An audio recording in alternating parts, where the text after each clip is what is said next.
Hello बच्चों, good morning. आज हम करेंगे क्लास 9th की साइंस की वर्कशीट नंबर 4। 12 जुलाई की वर्कशीट है। आज हम मेटल नॉन मेटल्स के बारे में पढ़ेंगे कि फिजिकल प्रॉपर्टीज़ के बारे में और केमिकल प्रॉपर्टीज़ के बारे में। तो सबसे पहले पढ़ेंगे फिजिकल प्रॉपर्टीज़ कि अपीयरेंस में जो मेटल्स होती है वो कैसी दिखती है, उनकी क्या क्या प्रॉपर्टीज़ होती हैं दिखने में। केमिकली पढ़े हम केमिकल प्रॉपर्टीज़ के बारे में। तो मेटल्स कैन बी मेल्टेड और stretch into the thin wires.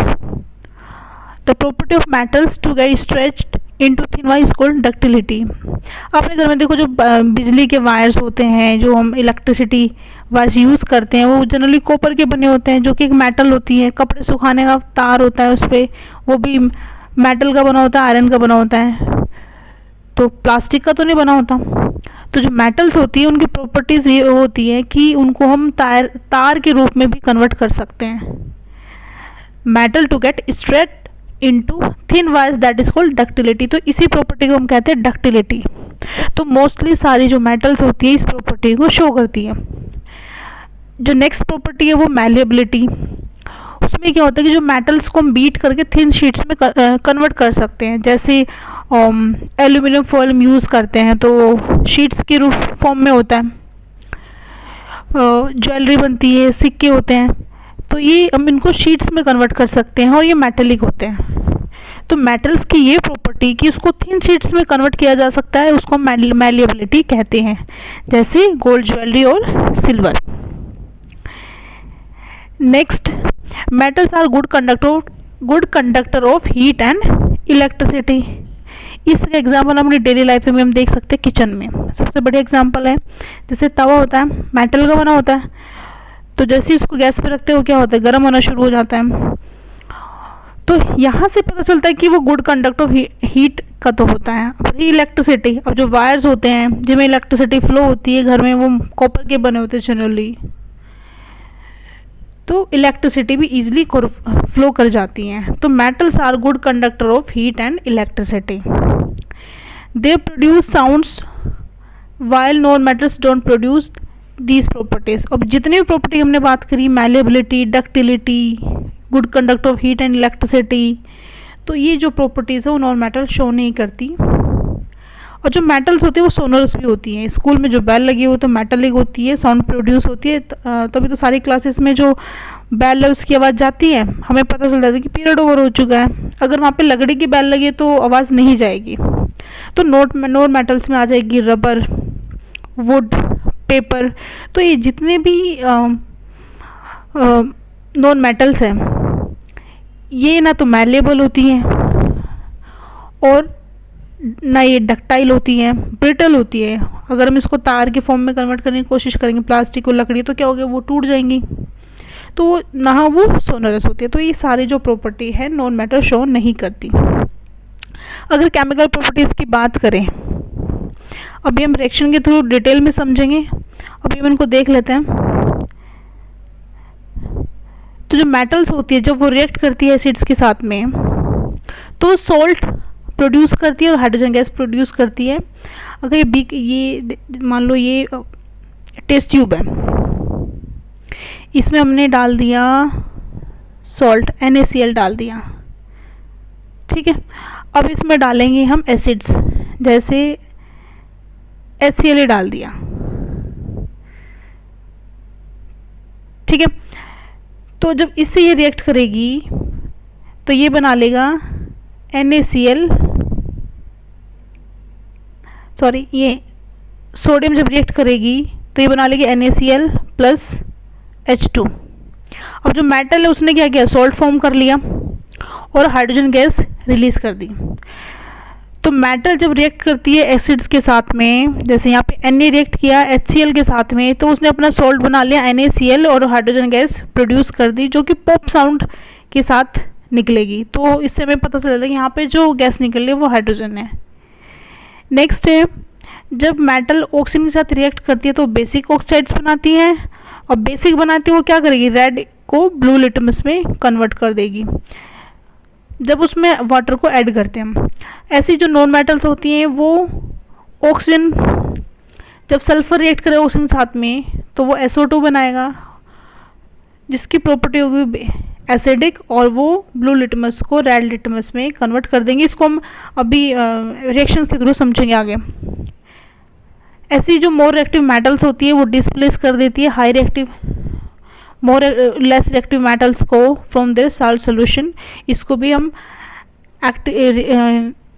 Reaction के थ्रू समझेंगे। जैसे iron displaces copper from copper sulphate solution, that means iron जो होता है वो ज़्यादा रिएक्टिव होता है विद रेस्पेक्ट टू कॉपर।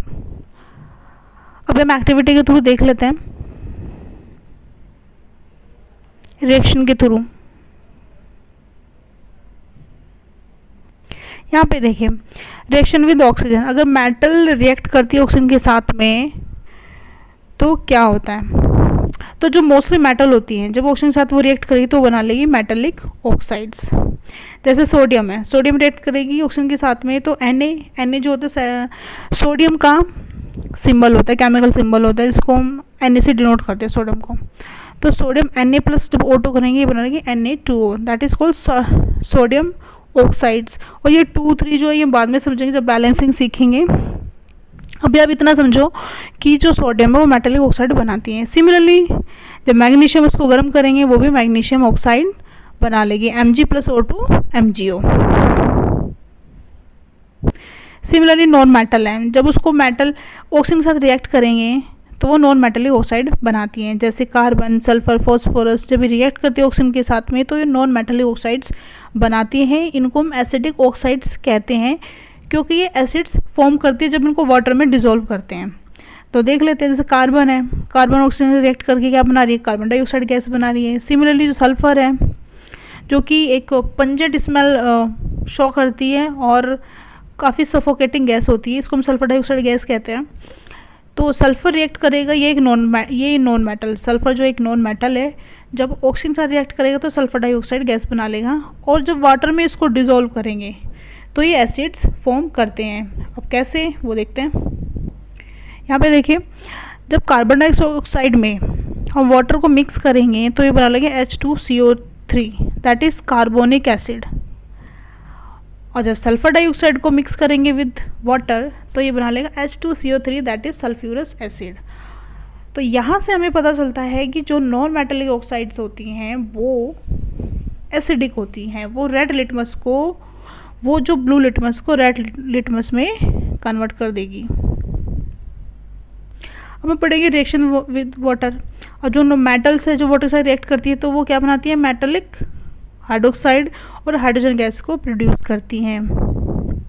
जैसे सोडियम रिएक्ट कर रही है वाटर के साथ में तो ये क्या बना रहा है, सोडियम हाइड्रोक्साइड और हाइड्रोजन गैस यहाँ पे रिलीज हो रही है। तो जो मेटल्स जैसे कॉपर, सिल्वर, गोल्ड ये रिएक्ट नहीं करती वाटर के साथ में, किसी भी कंडीशन में रिएक्ट नहीं करती, तो ये लिस्ट रिएक्टिव होती है विद रेस्पेक्ट टू वाटर। अब अगर मेटल्स एसिड के साथ में रिएक्ट करें तो क्या होगा, तो यहाँ पे जो मेटल्स होती है एसिड रिएक्ट करने के बाद वो अपना सॉल्ट फॉर्मेशन करती है और हाइड्रोजन गैस को रिलीज करती है। जैसे जिंक मेटल है, अगर उसको हम H2SO4 जो कि सल्फ्यूरिक एसिड है उसे रिएक्ट कराएंगे तो वो ZnSO4 प्लस H2 गैस जो है वो रिलीज कर देगी और जिंक सल्फेट अपना जो सॉल्ट है वो बना लेगी।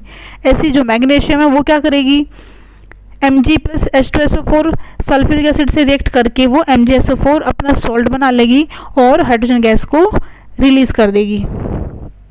नेक्स्ट है डिस्प्लेसमेंट रिएक्शन। इसमें ये होते हैं जो हाई रिएक्टिव मेटल्स होती हैं वो लिस्ट रिएक्टिव मेटल्स में थे, उसका जो सॉल्ट होता है, लिस्ट रिएक्टिव मेटल का जो सॉल्ट है उसमें से उस मेटल को निकाल के खुद रिएक्ट करके अपना सॉल्ट बना लेगी। जैसे ये जो सीरीज दे रखी है यहाँ पे देखो, पोटेशियम, सोडियम, कैल्शियम, ये है मोस्ट रिएक्टिव मेटल्स।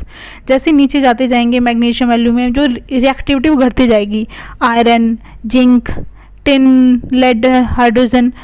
तो यहाँ पे देखिए जैसे जिंक है और आयरन है, तो जो ऊपर होगा जिंक है ज़्यादा रिएक्टिव है with respect to iron, lead है, hydrogen, copper, mercury, silver, gold, platinum.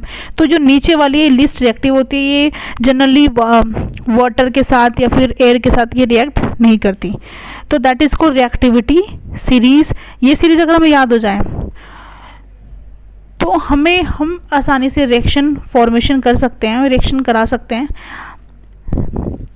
जैसे किसी भी रिएक्शन में कैल्शियम दे रखा होगा या फिर एल्यूमिनियम का कोई सॉल्ट होगा तो हमें पता होगा कि कैल्शियम ज़्यादा रिएक्टिव होता है, तो एल्यूमिनियम को रिप्लेस करके खुद अपना सॉल्ट फॉर्मेशन कर लेगा। अब जैसे हमारे पास ये एग्जांपल है कि सिल्वर है, सिल्वर की रिएक्शन करा रहे हैं जर्डन SO4 से। अब रिएक्टिविटी सीरीज में जर्डन है, जिंक है वो ऊपर आता है, सिल्वर नीचे आता है, तो हमें पता है कि इसके सॉल्यूशन में से जिंक को रिप्लेस नहीं कर सकता, कोई भी रिएक्शन यहाँ पे नहीं होगी। सिमिलरली जिंक की रिएक्शन करवा रहे हैं हम कॉपर सल्फेट से, तो यहाँ पे क्या है, किसने कॉपर को रिप्लेस करके जर्डन SO4 बना लिया और कॉपर को अलग कर दिया। सिमिलरली जो सिल्वर है उसकी CuSO4 से रिएक्शन हम कराएंगे तो ये इसको Cu को यहाँ से रिप्लेस नहीं करता, कोई रिएक्शन नहीं होगी। तो इन रिएक्शन से हमें ये पता चलता है कि अगर हम ऑर्डर रिएक्टिविटी देखें कि जिंक, कॉपर और सिल्वर में से जिंक ज़्यादा रिएक्टिव है, फिर कॉपर ज़्यादा रिएक्टिव है, फिर जो सिल्वर है वो कम रिएक्टिव है। तो zinc is the most reactive metal of 3 and silver is the least reactive. तो यहाँ से हमें यही पता चलता है कि जो रिएक्टिविटी सीरीज में नीचे वाला जो होता है वो लीस्ट रिएक्टिव होता है, ऊपर वाला जो होता है वो मोर रिएक्टिव होता है। तो जो ये प्रॉपर्टीज़ है वो हमें समझ आ गई होगी। तो जैसे more reactive matter displace less reactive metals from their salt solution, iron displace copper from copper sulphate solution. अब हम ऐसा क्यों करें, क्योंकि जो आयरन है वो रिएक्टिविटी सीरीज में ऊपर होता है, कॉपर नीचे होता है, तो वो आसानी से उसको रिप्लेस कर देता है। अगर यूजेस की हम बात करें, जो metals, non metals generally machinery, auto parts, utensils में यूज होती है। जो नॉन मेटल्स होती है वो फायर क्रैकर्स, एंटीसेप्टिक गैसेस जो एटमॉस्फेयर में होती है वो सारी नॉन मेटल्स होती है, उसको उसी तरह से हम यूज़ करते हैं। कुछ एक्सेप्शन भी होती है, जैसे जो मरकरी होती है, हमने जनरली पढ़ा है कि भाई मेटल सॉलिड होती हैं और डक्टिलिटी और मैलेबिलिटी की प्रॉपर्टी शो करती है, लेकिन जो मरकरी एक मेटल होती है वो हमेशा लिक्विड फॉर्म में पाई जाती है। सिमिलरली जो ब्रोमीन है वो भी एक मेटल होती है, नॉर्मली वो भी लिक्विड फॉर्म में एग्जिस्ट करती है। तो फॉस्फोरस वो भी नॉन मेटल है, वो बहुत जल्दी रिएक्ट करता है with water, with air also. तो sodium potassium generally metal hard होती है, लेकिन सोडियम पोटेशियम जो मेटल्स होती है बहुत सॉफ्ट होती है और उनको ईजिली कट कर सकते हैं with the help of knife. Graphite, इसलिए इनको हम कैरोसिन में डिजोल्व सेव करके रखते हैं ताकि जो एटमॉस्फेयर में जो एयर है, ऑक्सीजन है, उससे ही रिएक्ट ना करे। तो सॉफ्ट भी होती है और काफ़ी रिएक्टिव भी होती है और रिएक्टिविटी सीरीज में सबसे ऊपर लाई भी करती हैं। तो ग्रेफाइट जो पेंसिल, कच्ची पेंसिल में होता है ग्रेसा, वो ग्रेफाइट होता है, वो एक नॉन मेटल होती है और वो भी गुड कंडक्टर ऑफ इलेक्ट्रिसिटी होती है। अब यहाँ पे जो क्वेश्चन है वो हम करेंगे। जो फर्स्ट क्वेश्चन है कि मेटल, नॉन मेटल्स कौन सी है, essential for breathing, very easy है तो ऑक्सीजन हो जाएगा। दूसरा है यूज्ड एज वाटर डिसइंफेक्टेंट, तो ये हो जाएगा क्लोरीन, CHLORINE, जिसको हम CL से डिनोट करते हैं, capital C small l। Next question है question number 2, which metal, non metal exist in liquid forms at room temperature. अभी हमने डिस्कस किया, मेटल में हो जाएगा मरकरी और नॉन मेटल में हो जाएगा ब्रोमीन। नेक्स्ट है डिफाइन डक्टिलिटी एंड मैलेबिलिटी, बहुत आसान है, ये ऊपर दिया हुआ है हमें, यहाँ पे डक्टिलिटी यहाँ से आ जाएगा। The property of metal do get stretch into thin wires, that is called ductility. Next है malleability, the property to get beaten into thin sheets is called malleability. तो ये इसका आंसर आप यहाँ से लिख लेंगे। Next question, which non metal is a good conductor of electricity, बहुत आसान, अभी हमने पढ़ा है। तो graphite is a non metal which is a good conductor of electricity. Fifth question, what is the nature of metal and non metal oxides, ये भी हमने डिस्कस किया था। जो मेटलिक ऑक्साइड्स होती है वो बेसिक होती है और नॉन मेटलिक ऑक्साइड जो होती है वो एसिडिक होती है। आज की वर्कशीट हो जाती है हमारी कंप्लीट। अगर किसी बच्चों को कुछ नहीं समझ आता है तो वो ग्रुप में मैसेज डाल के पूछ लेगा। Thank you.